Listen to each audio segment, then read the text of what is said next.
Let's be real, only rich people can buy the Apple Vision Pro right now. It doesn't take no detective to find that out. And you might be thinking now, hold up, but you have it. In which I reply, there's actually another group of unique individuals that are now broke, but they now have the Vision Pro. This is an elite group of maybe 5% of the Vision Pro community that specialize in financial mastery. What? Me personally, I won't be disclosing which of the two groups I'm in. But let's just say hypothetically, I were to show you my money in cash, like I stacked it all up, it went from like here to like, I feel like I have a perspective that 95% of Vision Pro consumers can't give. And so in the name of product reviewing and the Vision Pro's potential, I made the conscious decision to buy it. In order to know what value is, you have to know what value isn't, right? Well, is the Apple Vision Pro worth it for average consumers? Let's find out. Okay, short answer is obviously no, but here's why.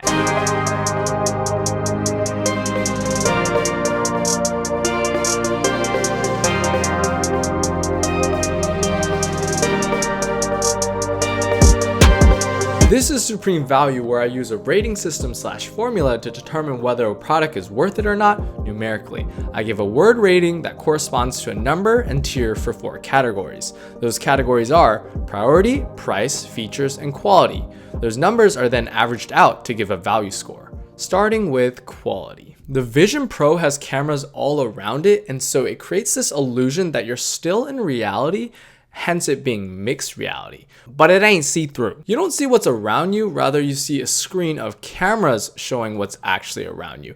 But it's oddly accurate. Things are slightly grainy, but still, to have an accurate perception of seeing what's actually around you through cameras is wild. There's 2 tiny screens, one for each of your eyes, and they're both impressively sharp. You can't see a single pixel ever. But your field of vision is slightly restricted. It looks more like this. And you know, in like 5th grade, you were like, oh, watch this, I could do cross-eyed, and then you do like this thing. There is a bit of an effect of this because there is a screen right in front of your eyes. I got used to it, but I could see plenty of people not getting used to it. It can feel very caved in and cross-eyed. That's really the best way that I can describe it. The eye tracking is from the future, like legit ahead of times. While our eyes only move like a few millimeters when looking from left to right, they can cover a width of an entire stadium or like the Grand Canyon in literally just 1 second. There's only so much positional variety. Eyes are tiny. The Vision Pro excels in terms of being able to accurately detect where you're looking at. It has difficulty tracking your eyes' microscopic movements when you look at things that are closely bunched together.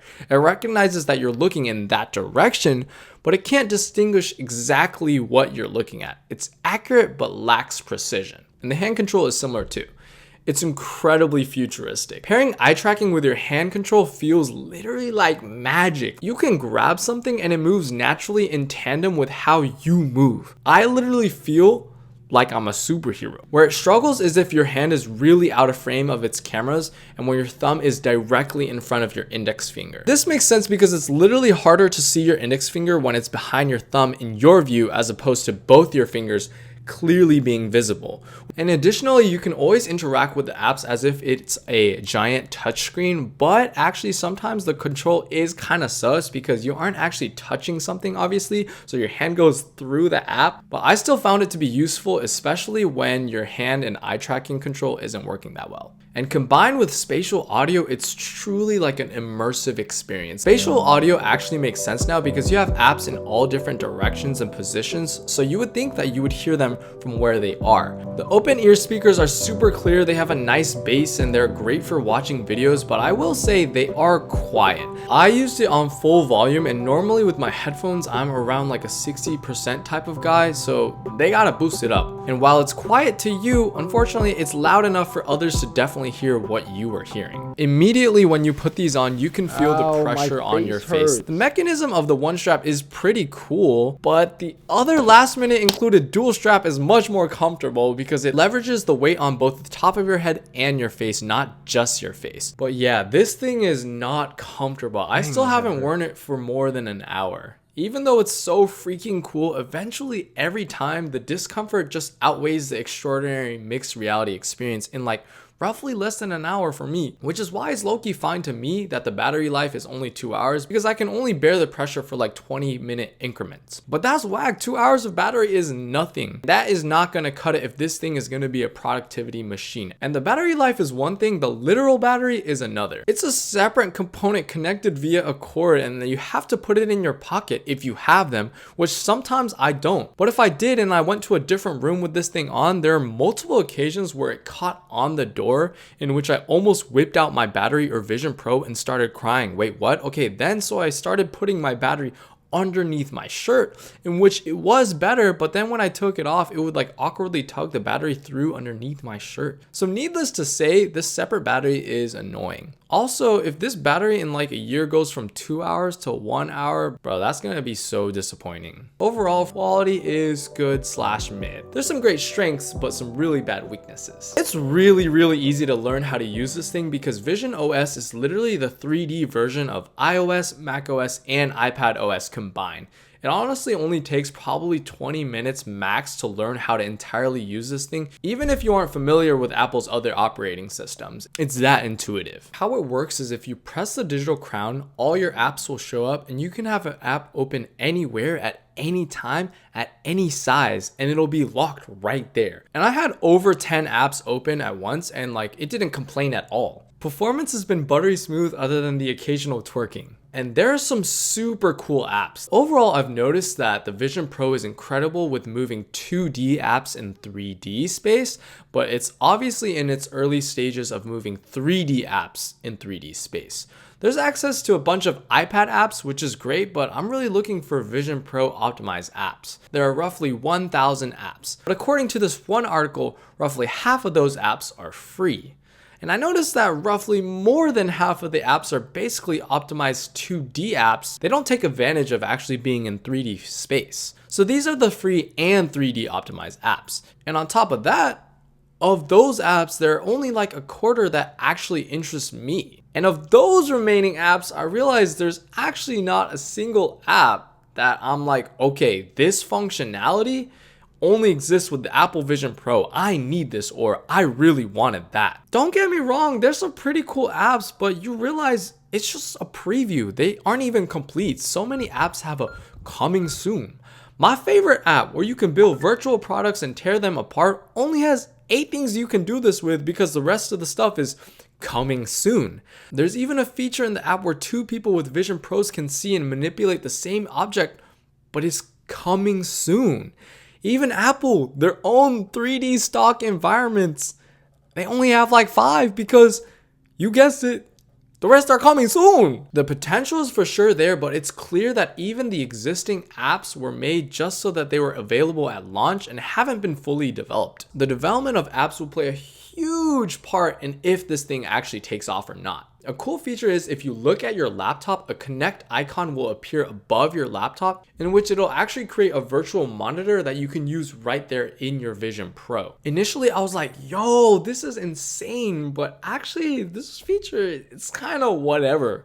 You can't even have multiple desktops, so you're still limited to one screen, and even though you can make it bigger, all you're doing is zooming in or out, and you don't have actually more real estate. So in the end, my laptop and $85 Facebook Marketplace monitor is more powerful and productive. Yo, typing is horrendous. Like, air typing simply does not work, and so you end up just typing each key one by one, which takes too long. So the best way is to use your voice to type or connect it overall to a Bluetooth keyboard. If you spin the digital crown, you'll get into immersive mode, which looks sick when you do it, but low-key it's kind of useless in my opinion. Also, surprisingly, they don't have a blackout mode for like watching movies, huh? If you want to FaceTime someone, Apple's solution to showing your face without having like a camera right in front of you is to scan your face and create what they call a persona, which is basically a 3D avatar. It's honestly pretty impressive that in real time, it can somewhat display your facial expressions. Certain areas of your face can be stiff and your nose is a little stale, so you look kind of stupid.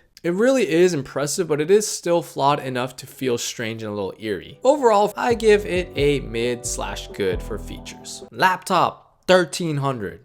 Phone, 700. tablet, 500, smartwatch, 250, wireless earbuds, 150, a monitor, 300, which equals 3,200, still less than how much this thing costs. This thing is $3,500, but let's be real, with tax it's $3,700, but let's be real, that's $4,000. All caps $4,000. That's $1,000 more than Andre. $3,000. $4,000 and late. $4,000. This thing costs a lot of money. Now, does the quality and features merit that price? Heck no. Let's consider a few things. This is an entirely new product, which means they had an entirely new manufacturing process to create all the parts. Also, the fact that the eye tracking, hand control combined with mixed reality, spatial audio, and some cool apps come all together, that comprehensive experience, I mean, you would think would cost a lot. Now, $4,000 a lot? Nah, definitely not. I can't afford to break this $4,000 product in which I need to protect it, but at the same time, I can't afford Apple's $500 Apple Care or $200 case. And you might be thinking, if you can pay $4,000 for this Vision Pro, you can definitely afford a few $100s. And for me, I mean, to be frank, nah, like legit, I just can't. I mean, I just spent $4,000. So like, my compromise now has been to pay for Apple's $25 monthly Apple Care, at least for the next few months. And with the Vision Pro being pretty fragile, I just don't risk it taking it outside. I also just don't want to make a scene or be seen wearing a ginormous headset in public. Yeah, so I end up only using this thing literally inside my home, which brings me to this completely useless external display. It could have never been there, and legit, I would have never known. It's legit only there for other people. I never have seen it myself, even now. I don't even know if it's showing my eyes, nothing, or color. And in multiple lighting conditions, it doesn't even seem to be that visible sometimes. I get that Apple was trying to psychologically make it seem like people are still present and indicate that you can see or not and make it feel like it's see-through, but it's just dumb that I paid probably another, like, I don't know, $400 just for it to have a display that doesn't actually serve any real function for me, the user, because it doesn't work that well. And Apple could have just included one strap instead of two, and I would have saved $100. I have to give this a bad rating for price. It's just not worth that much money. Save your money. Genuinely speaking, this was my worst financial decision, which brings me to priority. And after using the Apple Vision Pro for a month, the reality has crept in where I realized that I spent $4,000 on something I certainly don't need, can't even really use often, and I would much rather have the money. Like, low-key, I have it and it's sitting there and I'm like,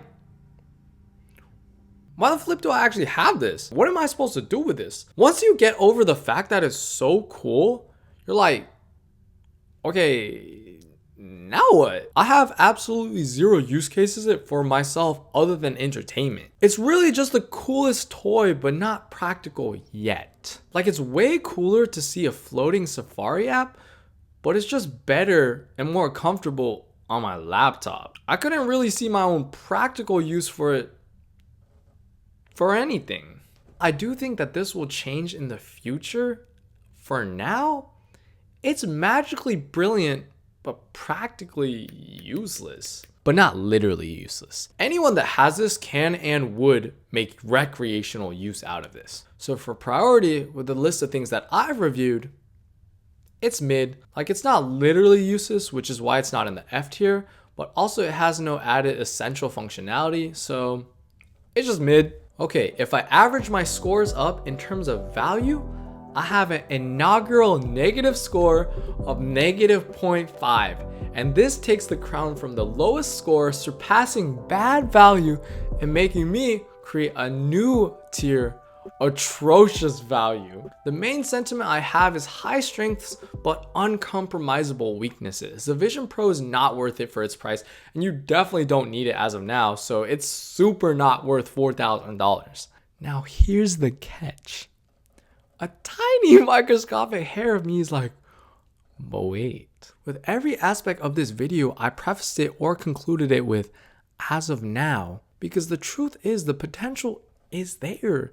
Things can really change in the future. If the number or practicality of apps, affordability, battery, or comfort, if any of these four drastically improves for the Vision Pro, the Vision Pro will move itself up the priority ladder and it can drastically increase its overall value. Who knows, maybe in the future we really will have Edith. Only time will tell, but for all I know for now, today, if you were to ask me, should I buy the Vision Pro or have $4,000? Definitely go with the 4,000, but take note of its potential. I mean, even myself, I have countless ideas. Imagine running with these and seeing literally your PR ghosts that you're racing against yourself, or having a virtual pet giraffe. I've also heard concepts of learning how to play the piano, but imagine the piano tiles game like literally falling onto your actual piano. The potential is scary. I'm gonna leave it at that, especially now with generative AI video. If Apple figures out any of the four keys I mentioned, it's game over. There are some bugs for this thing, like some lights in certain angles start to strobe and it's actually unbearable, or your phone and screen sometimes look weird. And I didn't even talk about its neat feature of being a 3D camera because I only use this at home. No one else I know has it, so no one can experience my 3D photos anyways, and it would only be the same photos or videos inside my house. Let's just say for a while, I will most likely be reviewing a lot of cheaper products cause I won't be able to buy. What did you think of my ratings? Am I whack? When do you think the Apple Vision Pro or mixed reality headsets will hit mainstream? Let me know in the comments. Peace!